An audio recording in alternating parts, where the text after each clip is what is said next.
Okay, so very good morning everyone. We are doing 11.2 profit and loss percentage. How to find out profit and loss percentage. So yesterday we have done some questions from 11.2 and after then let us discuss next question which we have. Okay, so exercise 11.2 till question number 1 and 2 अगर किसी को कुछ doubts है तो पूछ सकते हो. If anyone having any doubts up to question number 1 and 2 please ask. After then will move to the rest of all questions. Okay, specially question number 6 may be few of the students are facing problems और facing doubts, तो हम लोग सबसे पहले उसी को देखते हैं. उसके अलावा अगर किसी और को कुछ और क्वेश्चन में डाउट है तो आप पूछ सकते हो क्विकली. यहाँ पे अटेंडेंस देने का कोई जरूरत नहीं है. No one will give attendance here. Okay, so directly you can ask your doubts if you are having any doubts and all. यहाँ पे हम लोग सबसे पहले जो है क्वेश्चन नंबर 6 को देखते हैं. Which it is asking, question number 6 is asking a man bought, so a man bought 360 eggs. 360 बहुत ही इंपॉर्टेंट क्वेश्चन है, ध्यान से देखेंगे. मैं और फिर से नहीं समझाऊंगा, एक बार ऑलरेडी मैंने समझा चुका है. अगर अभी ध्यान से देखिए, नहीं समझ में आता है अभी बताओगे, ठीक है. So a man bought 360 eggs at rupees 12 per dozen. So after then 60 eggs are were होगा. यहां पे 60 eggs were rotten. 60 eggs were broken, sorry. 60 eggs are broken and 30 eggs were rotten and 30 eggs were rotten.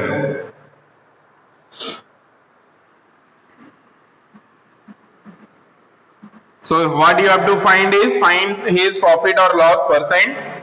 So find his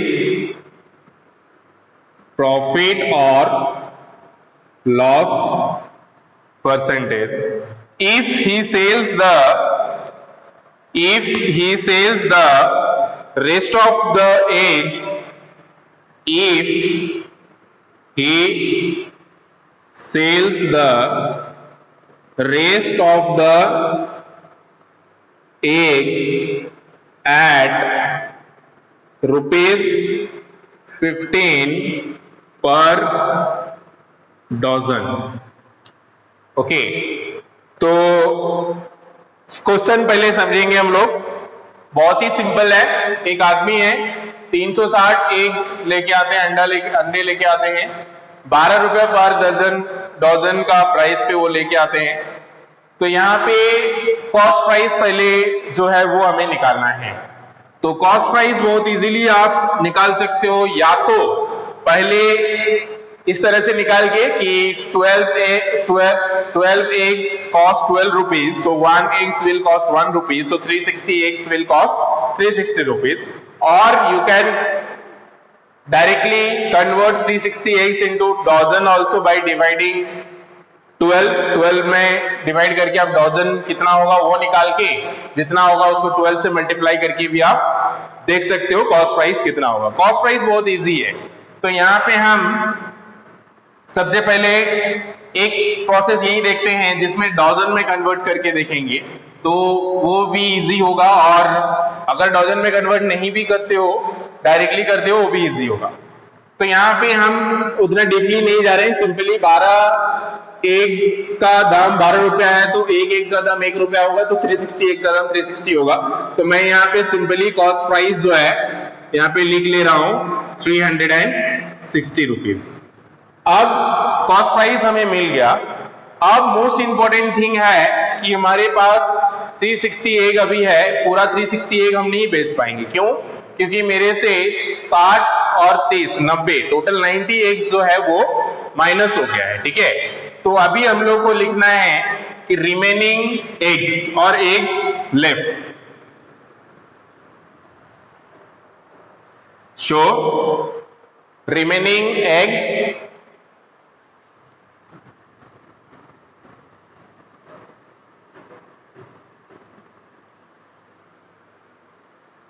is equal to how much is remaining?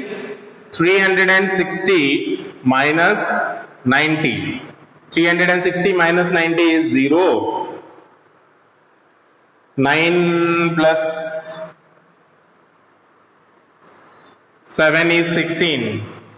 So 270. So 270 eggs are left for selling. Now it is given that the selling price of egg is 15 rupees. Okay, 15 rupees per dozen. तो यहां पे सबसे पहले ये देखेंगे कि the cost of 12 egg is the selling price of 12 egg is 15 rupees. So selling price आपको निकालना है कितना एग का? 270 एग का निकालना है। अभी सेलिंग प्राइस 360 का नहीं निकालना है क्योंकि हम लोग पूरा नहीं सेल कर रहे हैं, हम लोग को सेल करने के लिए बच रहा है 270। तो अभी हम लोग क्या करेंगे, सेलिंग प्राइस ऑफ, ये दिया हुआ है selling price of 12 eggs is equal to rupees 15। 12 egg का दाम 15 रुपया है। अब यूनिटरी मेथड हम लोग लगाएंगे। Selling price of 1 egg will be equal to 15 divided by 12। तो आप selling price of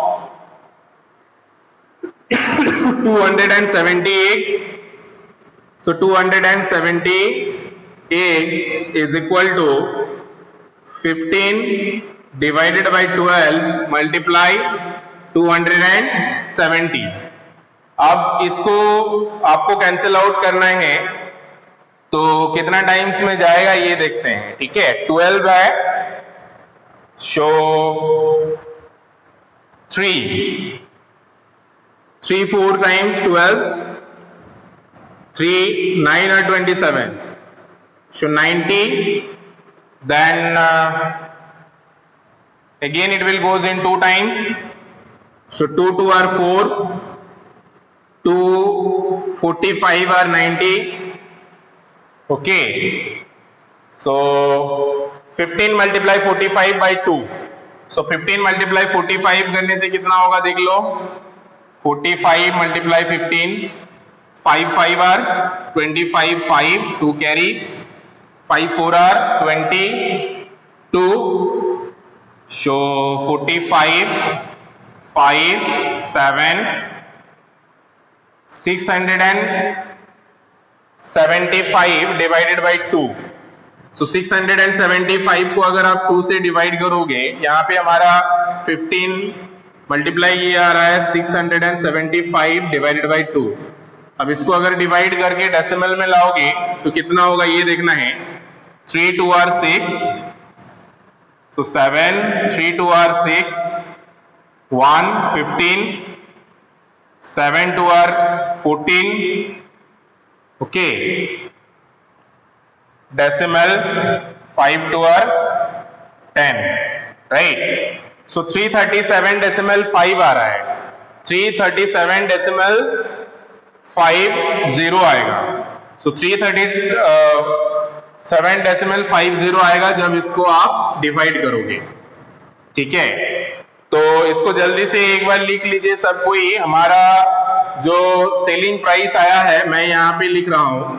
so selling price हम लोग का आया 337 डेसिमल 50। कैसे आया? This much of rupees. कैसे आया ना, इसको कैंसिल आउट करके आया। 15 डिवाइडेड बाई यहाँ पे कितना था 12 मल्टीप्लाई 270। तो हम लोग ने क्या किया, सबसे पहले 4 3 are 12, 4 3 are 12 and 90 times 3 is equal to 270। उसके बाद हमने फिर 2 से कैंसिल आउट किया, 2 2 आर 4 एंड 45 2 आर 90। ठीक है, अब 2 से कैंसिल आउट किया, अब बचा हमारा 15 मल्टीप्लाई 45 नीचे, तो 15 मल्टीप्लाई 45 676, 675 होता है डिवाइड बाई 2। इसको डिवाइड करने से हमारा सेलिंग प्राइस इतना आ गया। तो अब हम कॉस्ट प्राइस हमें मिल गया और सेलिंग प्राइस मिल गया। तो यहाँ पे आप देख सकते हो 360 रुपीज में परचेज करके उन्होंने 337 रुपीज 50 पैसा में सेल किया। इसका मतलब यहाँ पे रिड्यूस हुआ है। तो अगर रिड्यूस हुआ है तो लॉस हुआ है। ठीक है, तो ये लॉस कितना हुआ है ये अब हमें निकालना है। ठीक है, तो let us see how much loss by subtracting we can do. यहां तक आई होप सबको समझ में आ गया। यहां तक किसी को कुछ डाउट्स है तो पूछें। Till here if anyone having any doubts. हाँ, अगर डायरेक्टली 2 टाइम्स में कट जाता है तो बढ़िया है, अगर डायरेक्टली कैंसिल आउट होता है तो भी कर सकते हो। इट इज नॉट नेसेसरी कि जैसे मैंने कैंसिल आउट किया है वैसे ही आपको करना है, तो सिंपली आप डायरेक्टली भी कर सकते हो। ठीक है, सो 45 टाइम्स और 2 टाइम्स में अगर डायरेक्टली जा रहा है तो इट इज नॉट नेसेसरी। हमने शुरू से बिगिनिंग से शुरू किया है स्मॉलेस्ट नंबर से, उससे इजी होता है। डायरेक्टली HCF लेना पड़ता है तब जाके हमको पता चलता है। ठीक है, तो उस तरह से भी कर सकते हो। यहाँ पे हम सिर्फ कॉस्ट प्राइस और सेलिंग प्राइस रख के, कॉस्ट प्राइस और सेलिंग प्राइस रख के बाकी जो है उस पे हम लोग काम करते हैं। ठीक है,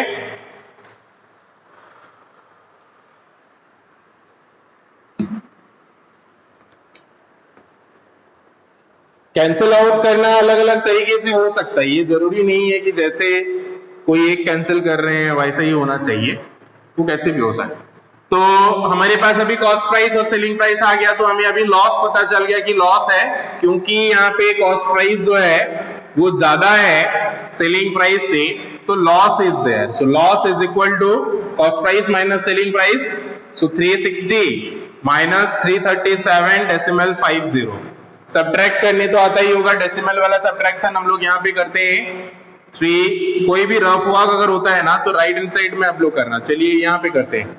360 डेसिमल कुछ नहीं है तो 0 देते हैं यहाँ पे, और 337 डेसिमल कुछ नहीं है तो 50 है। सो 0 5 शो 2 ओके 2 0। सो 22.50 है। 22.50 आया हमारा loss amount. So loss is equal to 22.50। तो अब हमारे पास कॉस्ट प्राइस है, सेलिंग प्राइस है और लॉस है। ये कुछ भी नहीं है, सिर्फ डेसिमल में है, तो आप लोग को इस तरह से थोड़ा सा लग रहा है, नहीं तो कुछ ज्यादा नहीं है, सेम है as like normal one. Okay, तो अब हम लोग लॉस परसेंटेज का फॉर्मूला जानते हैं कि loss percentage is equal to cost loss divided by cost price multiply 100%। तो लॉस हमारा है 22.50 डिवाइडेड बाय कॉस्ट प्राइस हमारा है 360 मल्टीप्लाई 100%। ठीक है, तो अब जो है इसको हम मिटा दे रहे हैं, रफ वर्क है। ठीक है, अब इसको कैंसिल आउट करना है। यहाँ पे 0 कैंसिल आउट हो गया। अब देखना है कितना में और कैंसिल आउट हो सकता है। 2 में होगा ये 5 2 और 10 एंड 2 में ये होगा 2 1 और 2 8 2 और 16, तो 18 टाइम्स 2। अब जो है इसका चेक करना है कितना टाइम्स में कटेगा, 18 एंड 22.50। तो 2 टाइम्स में तो ये जाएगा ही क्योंकि 0 है लास्ट में, तो इसको काटते हैं 9 2 और 18 एंड 11 2 और 22 डेसिमल 2 2 आर 4, 5 2 आर 10, 11.25 to 11.25 ये हम मिटा दे रहे हैं, नहीं तो आप कंफ्यूज हो जाओगे। लॉस तो निकालने आता है ये सबको। तो 11.25 से ये 2 टाइम्स में कट जाएगा, ठीक है, 2 टाइम्स में ये कट जाएगा, और ये जो कटेगा 9 टाइम्स 9 2 आर 18, ठीक है। तो हमारे पास अभी जो नंबर बचा 11.25 एंड उधर 5 बचा हुआ है एंड नीचे 9 बचा हुआ है। फिर से 3 से कट जाएगा क्योंकि यहाँ पे 5 है लास्ट में, तो 3 3 are 9 and 3 3 are 9, 10 11 decimal 3, how many times it will goes? 7 times, 3 7 are 21, 3 5 are 15, so 3 decimal 75। तो हमारे पास जो फाइनल आंसर बचता है ये बचता है 3 decimal 75 मल्टीप्लाई 5 डिवाइडेड बाई 3। तो आप सबसे पहले इसको मल्टीप्लाई करोगे, सो 3.75 मल्टीप्लाई 5 कितना होगा वो ये देखना है। अभी मैं यहाँ पे लिख रहा हूं, show 3 decimal 75 multiply 5 divided by 3, ये हमारे पास बचा है। अब इसको मल्टीप्लाई करके 3 से डिवाइड करके जो भी नंबर आएगा, जो भी आंसर आएगा, that will be the required answer, वही इसका आंसर होगा, ठीक है। तो आई होप बाकी आप लोग कर लोगे, इसको मल्टीप्लाई करके 3 से डिवाइड करोगे तो हमारे पास जो आंसर आएगा that will be the required answer, ठीक है। 6.25 आना चाहिए, 6.25 आना चाहिए, क्योंकि इसको अगर 5 टाइम्स मल्टीप्लाई करोगे 18.75 आएगा, इसका आएगा 18.75, 18 decimal 75 डिवाइडेड बाई 3, तो इसको 3 से अगर मल्टीप्लाई करोगे 6 decimal 25 आना चाहिए, क्योंकि 6 होल 1 by 4 है, तो 6 decimal 25% will be the loss percentage. और आप इसको लिख सकते हो 6 होल 1 by 4% भी लिख सकते हो, या तो 6.25 भी लिख सकते हो। 0.25 मीन्स 1 by 4, ठीक है। तो इस तरह से क्वेश्चन नंबर 6 आप जो है बना सकते हो, कुछ ज्यादा डिफिकल्ट नहीं है अगर आप अच्छे से समझने का कोशिश करते हो। अगर आप सेलिंग प्राइस समझ गए हो तो बहुत ही इजीली आप बना लोगे, ठीक है। तो किसी को कुछ डाउट्स है इसमें?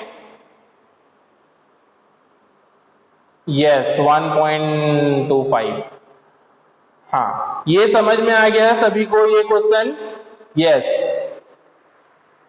चलिए, फिर यही एक क्वेश्चन था जो स्लाइटली डिफिकल्ट था, जो कि एक्सरसाइज 11.2 का। बाकी और कुछ ऐसा है नहीं, फिर भी कुछ क्वेश्चंस हम लोग देख सकते हैं। बाकी डिस्कस भी हम लोग ने किया है।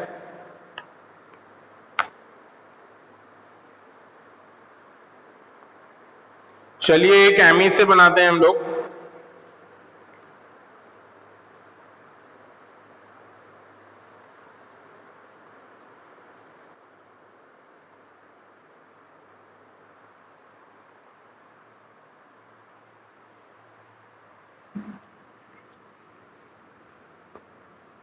सभी क्लास वर्क कॉपी में अभी नोट कर लोगे, otherwise you will forget later on. And we used to upload the same video in Pocket Study and YouTube also.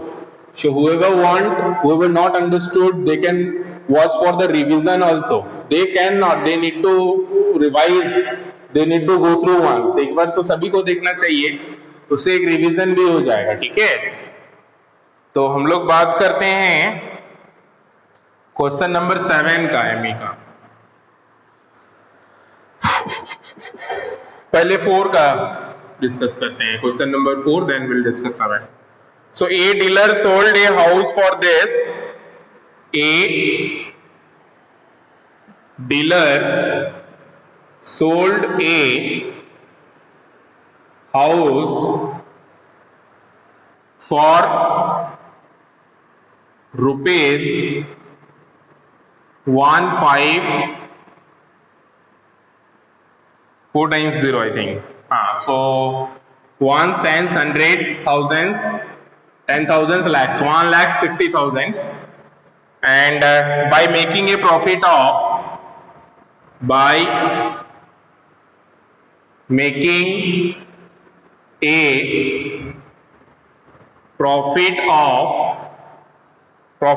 rupees 8,000. So find the cost price. Find the cost price of the house. It's very easy question. यहाँ पे हमारा selling price दिया हुआ है और profit दिया हुआ है, कॉस्ट प्राइस निकालना है, कुछ भी नहीं है. So very simply, quickly let me see. आप रफ कॉपी यूज कर सकते हो, ओके, और क्लास वर्क कॉपी भी यूज कर सकते हो, because class is going on, so nothing to worry about it. You can write in class work also. So a dealer is selling house. Quickly solve this everyone and tell me the answer. Let me see who can solve first. ये जल्दी से solve करके इसका answer बताओ. This is the question number 4 of miscellaneous exercise. So ME का जो 4th question है वो है, ठीक है. तो अगर किसी को देखने में दिक्कत हो रहा है, take out your book and check the question number 4 from your book. Okay, I can see Dhananjay has done, and Dhananjay told the answers also. So let me verify the answer of. Then I got answers from IUC Raj also, which is of same answer. So maybe it will be the correct one. So very simply, selling price is given 150000 and profit amount is given. Profit is given rupees 8,000. So you have to find the cost price. So cost price कितना था, हम लोग कैसे निकाल सकते हैं? Profit है, selling price है, सो कॉस्ट प्राइस कैसे निकाल सकते हैं? माइनस करके, राइट? सो 15,000 रुपीज माइनस 8,000. सो अगर इसे 8 सब्ट्रैक्ट होता है तो आएगा 142,000 रुपीज, 1,42,000. सो जिसका भी आंसर 1,42,000 है is correct. Yes, very good. So 1,42,000 is the correct answer. Very nice. Very easily, this is how you can do the questions from miscellaneous exercise also. 2 questions are there in value based also that we will discuss in our next class. आप लोग कोशिश करना miscellaneous exercise और value based question भी बनाने का, ठीक है. पहले तो एक्सरसाइज 11.2 हमने कल ही बना लिया है, आप लोग ने भी बना ही लिया होगा. तो अभी आज का होमवर्क मैं दे रहा हूं आप लोग को, aim to do the miscellaneous exercise. हमने ऑलरेडी कुछ वर्ड प्रॉब्लम्स जो है इससे पहले भी समझाया हुआ है. So you can go and watch the videos for the revision purpose. So your today's class work is exercise 11.2 explain, and today's homework is ME of chapter 11. आज का होमवर्क है चैप्टर 11 का ME, ठीक है. सारा नहीं बनता है तो at least as much as you can 1 2 3 आप बना लेना. बाकी वर्ड प्रॉब्लम्स कुछ नहीं बनता है तो will discuss in our next class including the value based question. Okay, so thank you for the maths period.